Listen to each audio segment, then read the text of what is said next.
Thank you so very much, everyone, for inviting me. Just in particular, my name is Evia Mkuka, and the topic of today is economic inequality.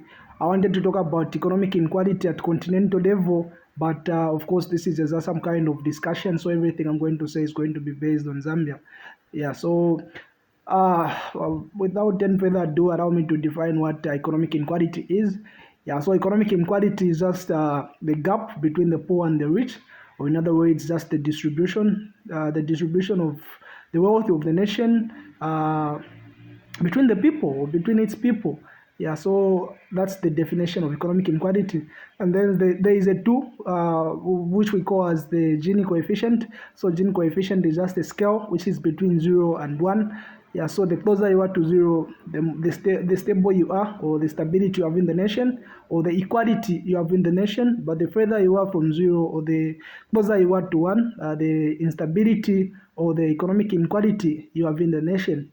Yeah, so sometimes it is used in the Gini coefficient. It is used sometimes as in percentage form. Yeah, but many times it is used between the scale of 0 and 1.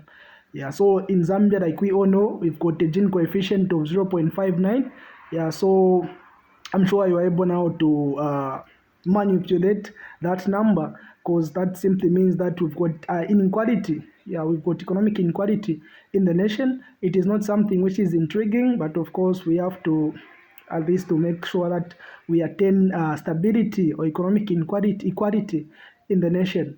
Yeah, so what are some of the causes of economic inequality? Yeah, so there are several causes of economic inequality, but the major one is lack of social spending by the government or by the state. Yeah, so what do I mean by social spending? Like you all know that the government is responsible of investing in education, investing in public health, and the likes, and the list goes on, of course. Yeah, so like we all know, for a developing country such as our country Zambia, we need so much to invest in education. We have seen what our friends are doing there in Rwanda. We've seen what our friends are doing there in Ethiopia. They are spending over 40% of their budget in education. Yeah, so that's very important. We have to take key. We have to take note of it. It's so key. It's so vital.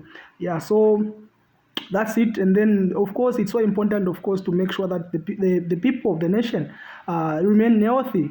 And of course the second one is sort of spending on healthy or in health sector such as hospitals, clinics, and the list goes on. Yeah, and then the other point is, of course, UCDW, which is just the unpaid care and domestic work. This is caused by the gender inequality, of course. That's another issue that we can discuss on the later date. Yeah, but of course, gender inequality is the other thing. Unpaid care and domestic work. We've seen the gender inequality that is taking place in our country, Zambia, and every part of Africa, and other nations as well, other continents. Yeah, so according to statistics, we've seen that women are spending about over 320 minutes working in a day. Yeah, 320 minutes working in a day, doing domestic work and paid care. They're taking care of their children, they're taking care of their houses and the likes. Yeah, so that's just the other cause of gender of economic inequality. Yeah, so that's the thing. Like we all know, we've got millionaires in Zambia, and of course, those millionaires, they are less than 0.03 of the entire population. Yeah, there are not so many in Africa. We've got billionaires.